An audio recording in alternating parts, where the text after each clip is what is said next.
Are you sure this isn't just PR? Asked Jake Carter, flipping through the printed photographs. She's been out of contact for 2 days, with everyone. Her phone's off, her socials are silent. For a girl named Brand Face of the Year just yesterday, that's too loud a silence. Officer Martinez replied. Jake rose from the table, reached for his coffee cup, then changed his mind. He hated lukewarm coffee.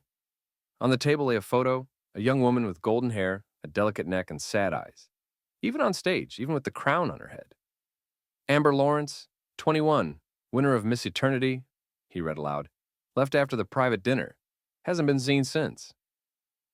She wasn't alone, Martinez added. There was a VIP reception in her suite that evening. Only select guests. Jury members, sponsors, some media personalities. The cameras show her entering the suite, but not leaving. And who did leave? Everyone except her. Then this isn't PR, said Jake. It's a disappearance. The Orchid Crown Hotel was one of those sterile luxury traps that smelled like rosemary and air conditioning. The concierge spoke in an even tone like reading from a script. Miss Lawrence was staying in Suite 1702. The room's locked. Housekeeping hasn't been in since the evening after the event. The elevator ride was long. Too long for a detective who hated enclosed spaces. Why me? He asked, watching the numbers change. You had a similar case. 2019. The singer who vanished mid-tour, said Martinez. You found her at the film studio building. She was already dead. The door to 172 clicked open. Inside, nothing. Neat. Too neat. The bed was perfectly made. On the nightstand, a glass with champagne residue and an evening gown, as if thrown off in a rush. On the armchair, a single shoe. In the bathroom, smudged mascara in the sink, like someone's shadow. Jake stepped in, leaned over the table, picked up the glass, sniffed. Cold. It's been standing overnight. He moved to the window. The glossy Manhattan skyline gave no answers, just the reflection of his own face. This wasn't a runaway. She didn't plan to vanish. She just didn't come back out, he muttered. There's something odd, Martinez noted, checking her tablet. Amber had only one phone, and it was left in the room. No bank activity, no signals. Last call, her agent. Name? Nicole Reed. They had an exclusive contract. We've called her in. She'll be at the station tonight. I don't want her at the station, said Jake. I want to meet her where she feels in control. Where exactly? Their office, where it all started. The Harmonia Group modeling agency was on the 5th floor of a mirrored glass building. It smelled of perfume, plastic, and tension. Nicole Reed, around 40, sharply polished with a commanding posture, greeted them at the elevator. It's a misunderstanding. The girl just burned out, she said. Winning, the media frenzy, the pressure. Believe me, sometimes they need to disappear. Really? Jake walked in uninvited. Did you know her personal phone was left behind? We use company phones. To keep things under control, it's standard. Control is good, Jake nodded. Who was at the hotel reception? Nicole tensed slightly. It was an exclusive list. I can send it to you, but I assure you it was only respectable people. Respectable people disappear more often than you think, Jake muttered. He noticed a group photo on the wall. Amber, Nicole, and several other girls. But Amber's face looked different. Frightened? Alert? Or just tired? Did she ever say she wanted to quit? He asked. Sometimes they all do. Then they sign a new contract. And if someone doesn't sign, Nicole stared at him with a cold, lingering gaze. Then they disappear from the spotlight, literally and figuratively. She wasn't the type to drown in fame, said Hannah, wrapping herself in a hoodie and glancing at the cafe entrance. Why do you think that? Jake asked, placing a cappuccino in front of her. Because she didn't act like the others. Didn't post 20 stories a day. Didn't play the diva. She listened more than she spoke. And she always seemed scared. Jake leaned closer. Scared of who? I don't know. Sometimes Nicole, sometimes someone I never even saw. It was the third time someone described Amber as withdrawn, distant, and at the same time, suspiciously calm. Jake flipped through his notebook. At the bottom, one name was circled twice.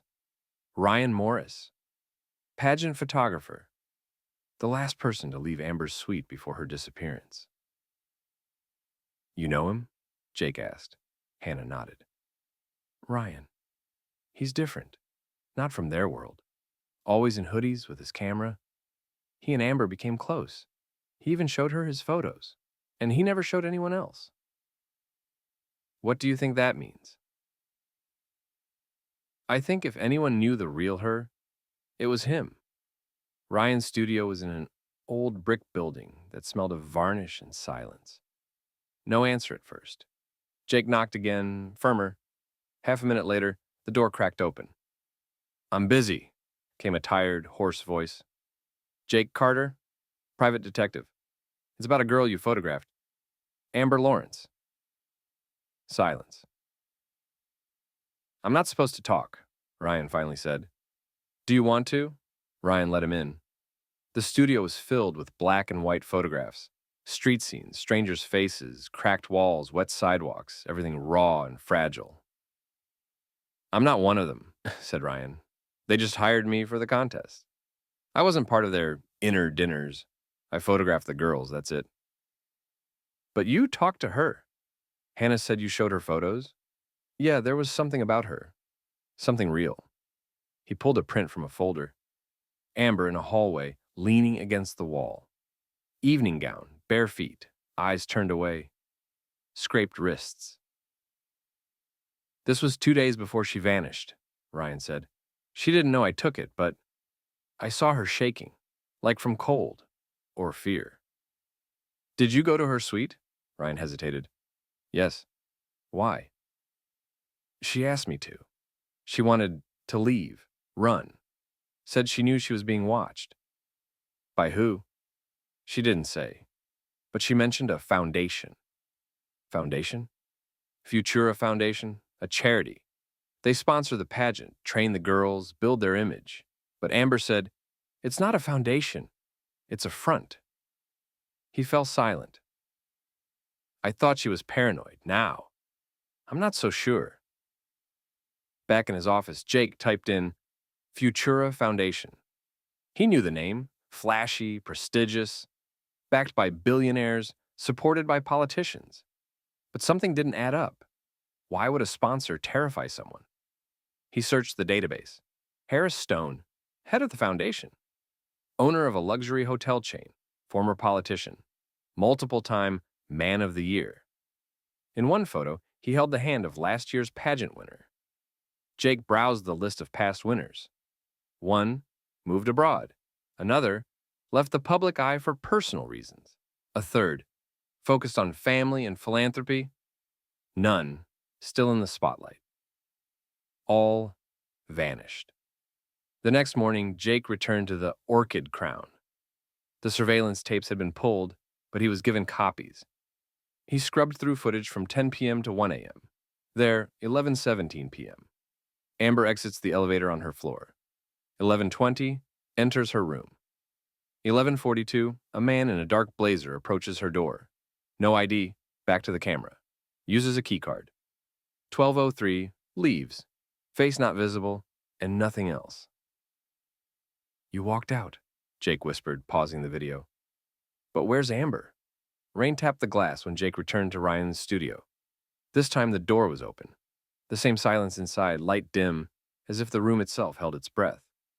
Ryan stood by a wall, staring at a print. Bad time again? Jake asked. On the contrary, I wanted to show you something. Ryan went to a metal drawer, pulled out a slim black tablet, turned on the screen. A series of photos appeared, taken during the final 2 weeks before Amber's disappearance. Not official, personal. I was shooting for myself, quietly. We'd go on walks after shoots. She asked me not to post these. Why not? Because they showed the real her, not the campaign face. One shot, Amber in sneakers and an oversized hoodie, laughing while eating ice cream on a back stairwell. Another, her hands clenched at a window, gaze hollow. Then, contrast, a campaign shoot, her smile stiff, eyes hollow. See, Ryan said quietly. Out there, she was alive. On camera, she was already gone. Do you have photos from that night? Jake asked. Ryan hesitated, then nodded. I was in the hallway, waiting for the elevator, around midnight.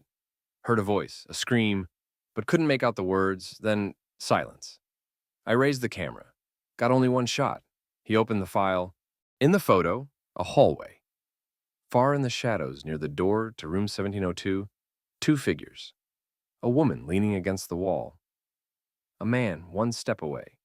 His shoulders are tense, one hand raised, as if gripping her throat or holding her face. No faces visible. Only silhouettes. I wanted to go there, Ryan said, but then I heard footsteps behind me, and I got scared. You didn't show this to anyone else? Only you, Jake frowned. You realize this man could be the one holding Amber? Yes, and if he sees that I've started talking, he trailed off. A sudden thud came from outside the window. Ryan flinched. Just the wind, he muttered. Although, I've felt like someone's been watching me these last 2 days. Where do you store the original files? Jake asked quickly. On a hard drive, password protected. Transfer everything to a flash drive. I'll give it to a specialist. Maybe we can enhance the image. See his face. Okay. That evening, back at his apartment, Jake felt the circle tightening around something too big to contain. He reopened the file on last year's winner, Sky Harper. Same story, meteoric rise, contracts, sudden disappearance from the media. Rumors of moving to Switzerland, but no confirmations, no recent photos. He contacted immigration services, requested data. Then the phone rang. Unknown number. Carter? A woman's voice, hoarse, frightened. Who is this? My name is Julia. I was a finalist last year, and I know what happened to her, to Amber. Where are you? I can't say. I live under another name. Julia, if you want to help, we need to meet. Pause. Tomorrow, 5 p.m. cafe on West Street, all the way at the end. I'll be in a black jacket. The call ended. Jake sat in the dark. On screen, a freeze frame from the hotel camera. The man in shadow. To the right, a partial reflection in the elevator's mirrored panel. He zoomed in. A faint outline of an emblem on the lapel. A thin silver ribbon curling around a circle. He opened the Futura Foundation website and froze. On the homepage, the same emblem. A circle and silver ribbon like a laurel wreath. And below, a photo.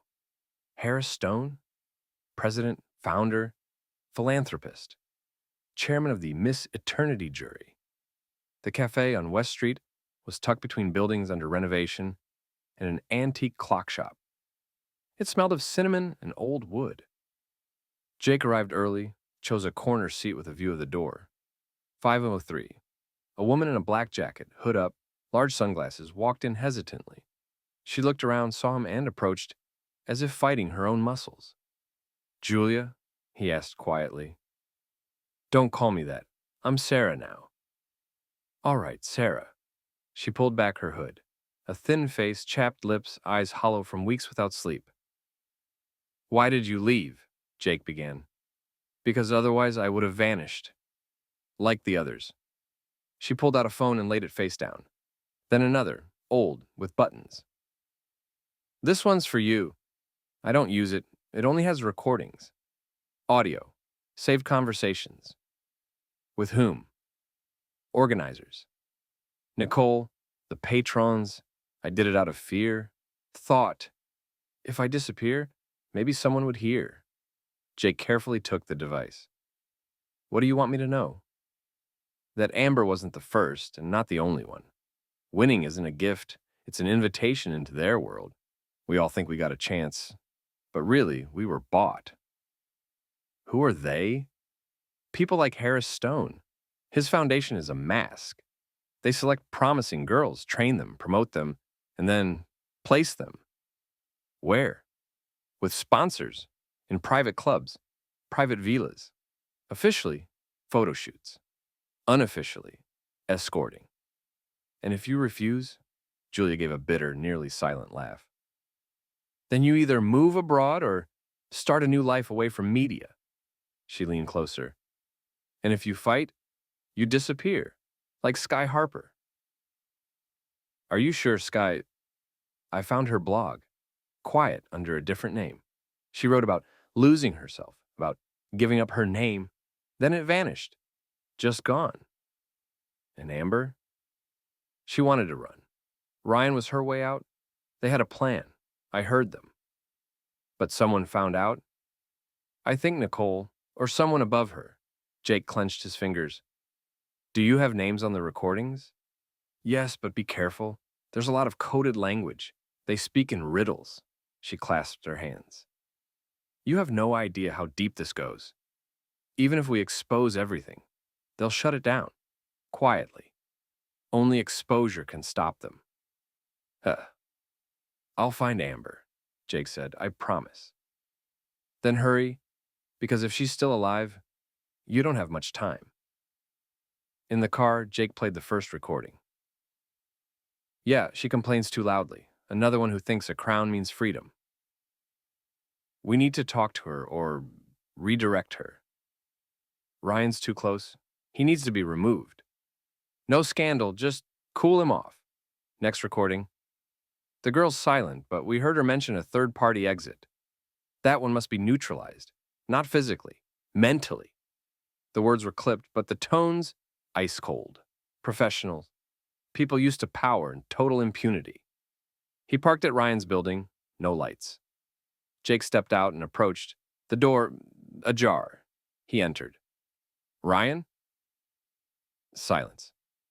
The studio was wrecked. Photos scattered. The hard drive drawer open. Computer on, screen blinking. On the floor, Ryan. Unconscious. Blood on his temple. Camera shattered, but breathing. Damn! Jake grabbed his phone and called an ambulance. As he leaned down, he saw a flash drive under the desk. Blue, like the one he'd sent for processing. He pocketed it. That night, he didn't sleep. Near midnight, the enhanced image from the hotel camera arrived. He opened it, zoomed in on the man at Amber's door. The figure, clearer now. Not just the emblem, a gold tie clip, shaped like a cross with 3 bars. He opened an official Futura photo from a leadership summit. Same tie clip. He was there. Everything was too meticulously woven. The documents Jake found at Ryan's studio contained not only photos, but copies of contracts. Odd signatures, eerily similar.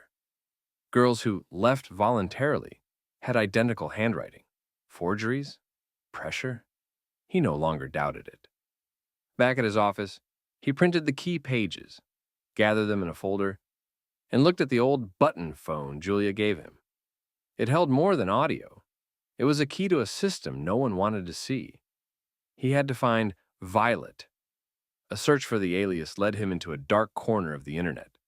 A forum for ex-models and professional companions had a thread titled, Viola, we see you. Inside, cryptic posts. Each entry started with a date. No names, just an avatar. A violet ribbon over a mirror background. Novi 3, 11:40 p.m. Fire exit. Be alone. Ryan knows. Their control is silence. But we watch. There are more of them than you think. If you're reading this, don't trust the women in black. They only smile until the door closes. The posts felt like cries from inside a maze, protocols of escape attempts. He scrolled down. The final entry was from 3 a.m. the night before Amber disappeared. If I don't make it out, look for the book with the red ribbon. Futura Archive. I'll leave everything there. The book. Red ribbon. Archive. He knew where it might be. The Futura Foundation's Park Avenue building. Upper floors, public office. Lower levels. Archives and an investor gallery. Access required clearance. And someone inside. The next day, Jake appeared in a suit with a fake press badge, doing a Women of the Year piece. A smile, a handshake, coffee. He was greeted by the PR coordinator, Missy Lane. Our archive is open to the press with an escort. Of course, Jake said warmly. I'd like to see where the past magazines are kept. They went down to the basement. Glass cases, climate control, old issues, photos, awards, books, all neatly displayed. He scanned the shelves, the book with the red ribbon, and there it was, on a side shelf near the Miss Eternity albums, a worn leather notebook tied with a red ribbon. May I take a look? Of course, just don't take it out of the section. He opened it. His heart pounded. Inside, handwritten pages, lists, names, dates, ages, and notes. Contact established. Risk high. Transferred to LA cluster. Disappearance arranged. Press release ready. And at the bottom, Amber Lawrence. Date, 1 week before her disappearance. Note, resisting. Deactivation likely via phase B. Deactivation? He managed to photograph 5 pages, then a voice behind him. Journalist, the security guard eyes suspicious. Is there a problem? No, I'm wrapping up, thank you. He closed the book, forced his face neutral. At home, he uploaded the photos. It was worse than he thought. The foundation kept a registry. Each winner assigned a handler. Some girls disappeared after specific dates. Some pages bore cryptic codes. K2, BS4, Phase B. He called Martinez. I have the proof, but you won't be able to use it officially. It's all veiled. We need public exposure. Do you have someone who can go to the media? Yes, I know someone. That night he called Claire Benedy, the journalist he once trusted with everything. This is a scandal. International level. I'm giving you the exclusive, but on one condition. Name it. We go together. You publish only when I say. Who's at the center? Futura Foundation. Stone, Miss Amber, a pause on the other end. You know who you're dealing with? I do, that's why I'm calling. Somewhere beneath the mirrored facades of New York, Amber Lawrence might still be alive. Jake knew. The next move had to be personal, direct, and loud. He turned on the recorder and said, My name is Jake Carter. If you're hearing this, Amber, we're coming for you. Don't stay silent. Don't give up. You're not alone. The phone rang at 3 a.m. Jake? Who is this? It's Vanessa. I was Amber's stylist. We have a mutual friend, Ryan. I'm listening. I need to tell you something, not over the phone, only to you. Where? Old warehouse in Chelsea, behind the gallery. I'll be waiting. Just you. No police. The line went dead. He drove through the sleeping city, the air thick with tension. Something in Vanessa's voice told him. She knew more than she'd said. This could be a lead or a trap. The warehouse looked abandoned, but the gate was ajar. He stepped into the dim space. Light filtered through cracked windows. The air smelled of dust, metal, and something foreboding. Vanessa, he called. Silence. Then, movement. A woman stepped from the shadows, thin, wrapped in a black coat. Jake? Vanessa, thank you for coming. I don't have much time. She was trembling, her eyes bloodshot like she hadn't slept in days. I saw them take her. Amber. That night, I was in the hallway, supposed to bring her dress for the morning. I saw 2 men leading her away. One wore a foundation badge, the other security. She resisted but didn't scream. Where did they take her? A private center outside the city. Officially, a recovery retreat. In reality, a place to break you. Sterile like a hospital. Just without doctors. Why are you telling me this? Because I stayed silent for too long. I worked with dozens of girls who were never seen again. I saw the fear in their eyes, but I was afraid of losing everything. What changed? Vanessa looked away. She said, if I disappear, tell Carter. Amber knew my name? Yes. Ryan showed her an article about you. She said, this one won't give up. Where is this center? I have the coordinates. I'll send them to you, but be careful. It's heavily guarded. You can't get in without clearance. She handed him a flash drive. It has a copy of the access card and documents. I stole them. If they find me, I'll disappear too. Then, a sharp sound behind them. The click of a gun. Go! Vanessa shouted. Jake turned. In the doorway, two men, one in black holding a pistol, the other with a flashlight. He grabbed Vanessa's hand. Run! They bolted deeper into the warehouse, weaving through metal shelves. Behind them, footsteps, a voice. Alive if possible, but not necessary. They burst through a side door, shoving open a rusty grate. Jake's car was in the yard. He pushed Vanessa into the passenger seat and sped off.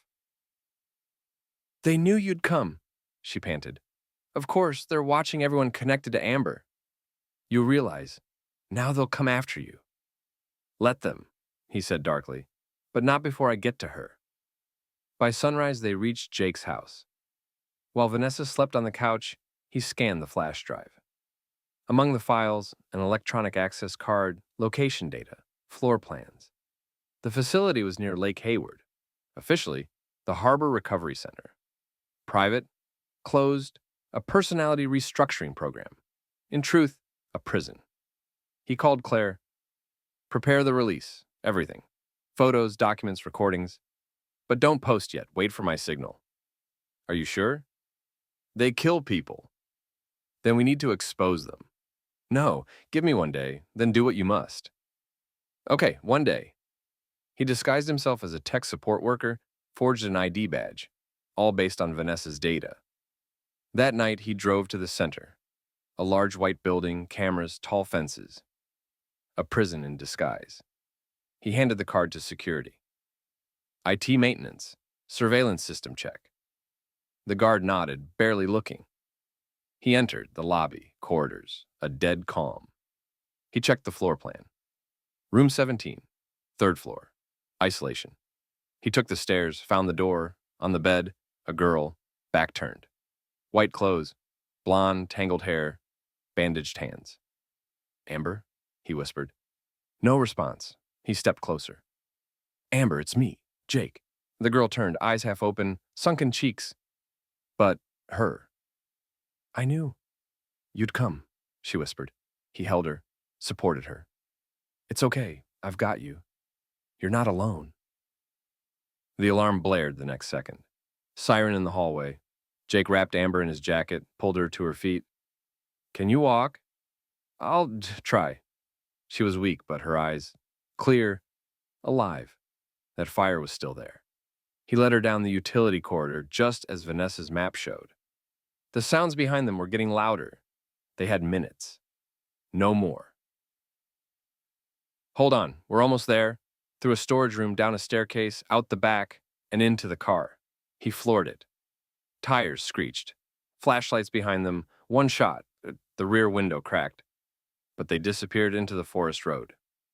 3 hours later, a cheap motel, booked under a false name. Jake cleaned Amber's wounds, gave her water. She sat at the edge of the bed, wrapped in a blanket, staring ahead. I thought I'd die there, she whispered. You're free. Not yet. As long as they're free, and none of us are. He pulled out the recorder. Let's tell everything. In your words, she nodded. They took me that night. I didn't fight. I was too scared. They injected something, said it was to calm me down. I woke up in a white room. No windows. They called me by code. Subject 12A. They tried to rewrite me. Daily sessions, lies, pressure, threats. They force-fed me. Said, if you give in, you'll be released. I held on because I believed Ryan would help. And later, that you'd find me. And you did. Jake turned off the recorder. Tomorrow, the whole world will hear this. By morning, he sent everything to Claire. She published it across multiple platforms. Headline: A crown is a sentence. Miss Amber speaks out. Within an hour, hundreds of comments. In 3,000s. The story flooded Twitter, YouTube, TikTok. Journalists called. People demanded answers. The Futura Foundation remained silent at first. Then, a flat statement about a coordinated misinformation attack. But that only fanned the flames. 6 hours later, a live stream from an unknown account. Amber, weak but clear-eyed. I am Amber Lawrence, and I will be silent no longer. She told it all. From the contest to the center. Plain, without drama, without fear. It wasn't just a voice, it was a blow. The reaction was immediate. The next day, investigators arrived at Futura Foundation with a warrant. 7 people were detained, including Nicole Reed. Harris Stone tried to flee, but was arrested at a private terminal. The media exploded. Some wrote, "The empire of lies collapses." Others, "The beauty pageant world will never be the same." Women shared their stories. Dozens came forward. Jake and Amber spent a few days in hiding. He watched her come back to life. She laughed at movies, ate pizza with her hands, and, for the first time in ages, slept peacefully. "You know you're a symbol now," he said one evening. "I know. And you know, I'm not afraid anymore." A month later, they returned to New York. Amber gave an official interview on the same channel where she had first appeared as the next big star. Only now, she was herself. "I was a product, a display, a mask, but now I'm a person. And my story isn't about falling, it's about coming back." The final act unfolded in court. The courtroom was filled with journalists, lawyers, former contestants. Amber testified. Jake submitted the evidence. Julia came, under her real name. Harris Stone was charged with unlawful detention, document forgery, coercion. He said nothing, but the philanthropist mask no longer held power. "You used crowns to build cages," the prosecutor said, "but now the doors are open." Final scene. A small stage in a community center. No glamour, no lights, just a room. Amber reads from a letter. "I won a beauty pageant. But the further I walked, the more I realized my victory was a trap. I didn't break free because I was strong. I broke free because I wasn't alone." And if you're hearing this, if you feel like you're suffocating under someone else's mask, know this. You can speak. You will be heard. In the front row, Jake. He isn't smiling, he's just watching. Pride in silence.